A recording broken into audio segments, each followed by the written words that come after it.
मेरे साथियों, मानवाधिकार के प्रहरियों, बुद्धिजीवियों, आप सबको डॉक्टर दुआ का नमस्कार।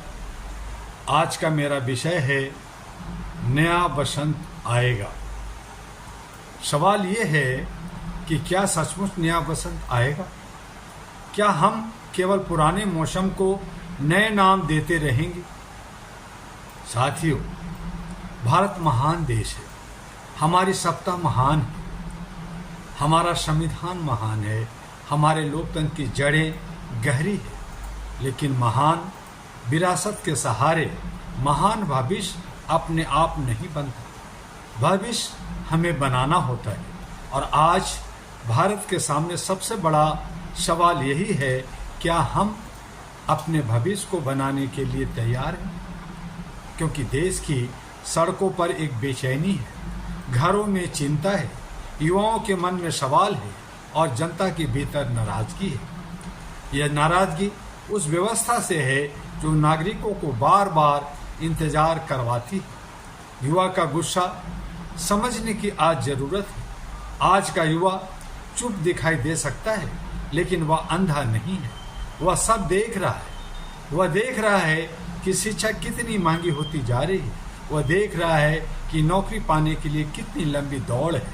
वह प्रतियोगी परीक्षाओं की तैयारी में अपने जीवन के महत्वपूर्ण वर्ष लगा रहा है।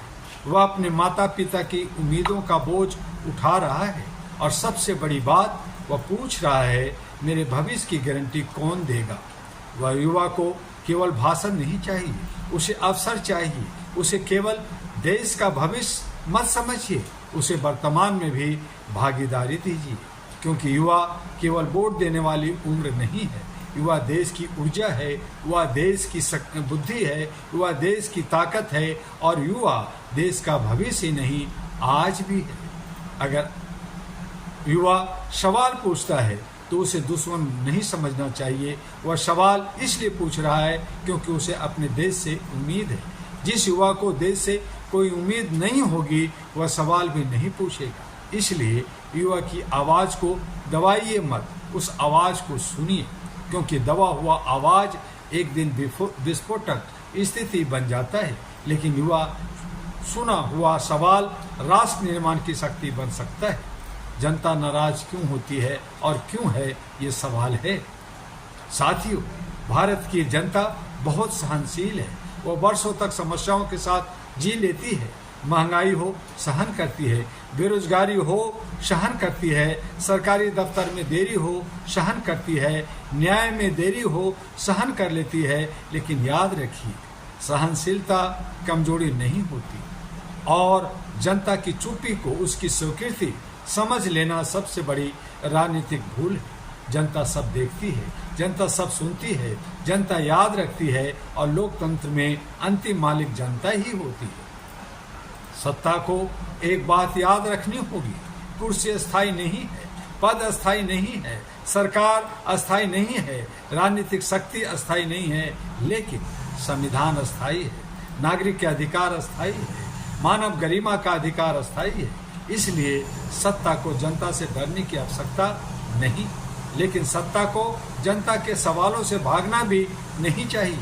जवाबदेही लोकतंत्र की कमजोरी नहीं, उसकी ताकत है। लोकतंत्र केवल चुनाव नहीं होता। आज हमें लोकतंत्र की परिभाषा फिर से समझनी होगी।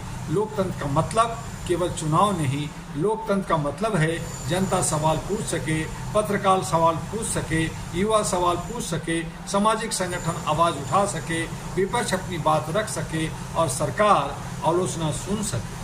अगर सरकार की प्रशंसा ही लोकतंत्र है तो फिर लोकतंत्र की जरूरत क्या है? लोकतंत्र की खूबसूरती असहमति में है। असहमति दुश्मनी नहीं होती, आलोचना देशद्रोह नहीं होता, सवाल अपराध नहीं होता और मानवाधिकार किसी सरकार की कृपा नहीं होती। मानवाधिकार जन्मसिद्ध अधिकार है हम सबका। All India human rights association AHRA global की भूमिका। आज अहरा की ओर से मैं स्पष्ट कहना चाहता हूं, मैं किसी व्यक्ति के खिलाफ नहीं हूं, मैं किसी राजनीतिक दल के खिलाफ नहीं हूं, हम किसी समुदाय के खिलाफ नहीं हैं, हम अन्याय के खिलाफ हैं, हम भेदभाव के खिलाफ हैं, हम मानवाधिकार के उल्लंघन के खिलाफ हैं। हम उस व्यवस्था के खिलाफ हैं जहां आम नागरिक को अपने अधिकार के लिए संघर्ष करना पड़ रहा है। All India human rights association AHRA global का संदेश स्पष्ट है, मानवाधिकार सबके लिए है, गरीब के लिए भी, अमीर के लिए भी, युवा के लिए भी, महिला के लिए भी, किसान के लिए भी, मजदूर के लिए भी, वंचित लोगों के लिए भी और हर नागरिक, भारतीय नागरिक के लिए भी। भारत के को नया राजनीतिक संस्कार चाहिए। आज हम चरित्र खो रहे हैं। आज राजनीतिक को भी आत्ममंथन करना हो। राजनीतिक सेवा है या दल, राजनीतिक सत्ता है, ये भी हमें जानना हो। राजनीतिक जनता का विश्वास है या चुनावी गणित। राजनीतिक का उद्देश्य समाज को जोड़ना है या समाज को बांटना। यह सवाल केवल नेताओं से नहीं, हम सभी से है, क्योंकि लोकतंत्र केवल नेताओं से नहीं चलता, लोकतंत्र जनता से चलता है। अगर हम जाति, धर्म, भाषा और क्षेत्र और भावनाओं के नाम पर हर बार अपने मूल सवाल भूल जाएंगे तो फिर बेरोजगारी कौन पूछेगा, शिक्षा कौन पूछेगा, स्वास्थ्य कौन पूछेगा, न्याय कौन पूछेगा, महंगाई कौन पूछेगा, भ्रष्टाचार कौन पूछेगा और सबसे बड़ा सवाल हमारे बच्चों का भविष्य कौन पूछेगा। आज एक सवाल है, नया बसंत क्या है? मेरे साथियों, नया बसंत केवल सत्ता परिवर्तन का नाम नहीं है। नया बसंत मानसिकता परिवर्तन का नाम है।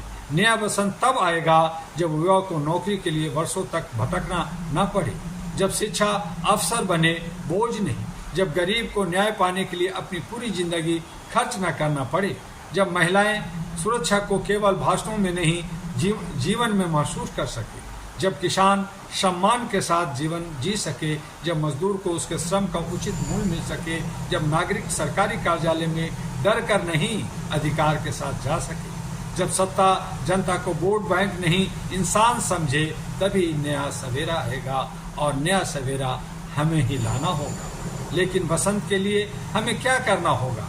हमें हिंसा नहीं चाहिए, हमें नफरत नहीं चाहिए, हमें अराजकता नहीं चाहिए, हमें चाहिए जागरूकता, हमें चाहिए संवैधानिक संघर्ष, हमें चाहिए लोकतांत्रिक भागीदारी, हमें चाहिए सवाल पूछने का साहस और हमें चाहिए अपने अधिकारों और कर्तव्यों की समझ। युवा सड़कों पर आए तो लोकतांत्रिक तरीके से आए, जनता अपनी बात रखे तो शांतिपूर्ण तरीके से रखे, लेकिन अपनी आवाज़ जरूर रखे, क्योंकि खामोशी हमेशा समाधान नहीं होती। आज का संदेश सत्ता के लिए भी है और जनता के लिए भी है। सत्ता से मेरा कहना है जनता को हल्के में मत लीजिए, और जनता से मेरा कहना है अपने अधिकार को हल्के में मत लीजिए। युवा से मेरा कहना है अपने गुस्से को अपनी शक्ति बनाइए, अपनी कमजोरी नहीं। राजनीतिक दलों से मेरा कहना है युवा को केवल चुनावी भीड़ मत समझिए, और मानवाधिकार संगठनों से भी मेरा कहना है मानवाधिकार की आवाज़ को पार्टी की सीमा से ऊपर उठाइए। अब समय है जागने का। मेरे दोस्त, मेरे साथियों, देश को आज किसी एक नारे की नहीं, नई सोच की जरूरत है। हमें ऐसा भारत चाहिए जहां सरकार मजबूत हो लेकिन नागरिक उससे कमजोर न हो। हमें ऐसा भारत चाहिए जहां कानून मजबूत हो लेकिन न्याय उससे भी मजबूत हो। हमें ऐसा भारत चाहिए जहां राष्ट्रवाद हो लेकिन मानवता भी हो। हमें ऐसा भारत चाहिए जहां विकास हो लेकिन विकास के साथ गरिमा भी हो। और हमें ऐसा भारत चाहिए जहां देशभक्ति का अर्थ सवाल बंद करना नहीं, देश को बेहतर बनाने की जिम्मेदारी लेना होगा। और अब मैं अंत में सवाल करता हूं, क्या नया बसंत आएगा? मैं कहता हूं हाँ, नया बसंत जरूर आएगा, लेकिन वह बसंत किसी नेता के आने से नहीं आएगा। वो बसंत तब आएगा जब युवा जागेगा, जनता जागेगी, समाज जागेगा, संस्थाएं जवाबदेह होगी, राजनीतिक आत्ममंथन करेगी और नागरिक अपने अधिकारों को पहचानेगा। वह बसंत तब आएगा जब भारत का हर नागरिक कहेगा मैं मतदाता नहीं, मैं नागरिक हूँ, मैं केवल भीड़ नहीं हूँ, मेरी अपनी आवाज़ है, मैं केवल संख्या नहीं हूँ, मेरी अपनी गरिमा है और मेरे मानवाधिकार किसी की कृपा नहीं। मेरे साथियों, मौसम बदलते हैं, पेड़ पुराने पत्ते छोड़ते हैं, नई कोपलें निकलती हैं और फिर बसंत आता है। भारत भी बदल सकता है, भारत भी जाग सकता है, भारत भी नई दिशा चुन सकता है, लेकिन इसके लिए हमें इंतजार नहीं, भागीदारी करनी होगी। हमें शिकायत नहीं, सवाल करना होगा, हमें नफरत नहीं, न्याय चुनना होगा, हमें हिंसा नहीं, संविधान का रास्ता चुनना होगा और हमें निराशा नहीं, उम्मीद को चुनना होगा। मैं ग्लोबल लीडर ह्यूमन राइट्स अहरा की ओर से आज मैं आपके बीच में इतना कहना चाहता हूं, भारत की कहानी अभी खत्म नहीं हुई है, अभी बहुत कुछ बदलना बाकी है, अभी बहुत कुछ बनाना बाकी है और अभी बहुत कुछ कहना बाकी है। और याद रखिए, अंधेरा चाहे कितनी भी गहरा हो, सुबह को रोका नहीं जा सकता, पतझड़ चाहे कितना भी लंबा हो, बसंत को हमेशा के लिए रोका नहीं जा सकता। नया बसंत आएगा, नया भारत जागेगा और मानवाधिकार की आवाज़ बुलंद होगी। और इन्हीं शब्दों के साथ जय हिंद, जय मानवता, जय मानवाधिकार और जय अहरा के साथ फिर वही आपसे एक सवाल, एक अनुरोध, HRTV अहरा और अहरा ग्लोब को लाइक, सब्सक्राइब, फॉरवर्ड करते रहिए। यूट्यूब पे, फेसबुक पे, इंस्टाग्राम पे और तमाम सोशल मीडिया पर आपको AIHRA मिलता है। अगर आप इसके बारे में जानना चाहते हैं तो www.ahraglobal.org वेबसाइट पर जाइए, जानकारी हासिल कीजिए। इंसानियत, मानवता, ह्यूमैनिटी के लिए अहरा के साथ जुड़कर पूरे विश्व के अंदर एक अपना योगदान दीजिए। फिर मिलेंगे अगले दिन, आपका डॉक्टर।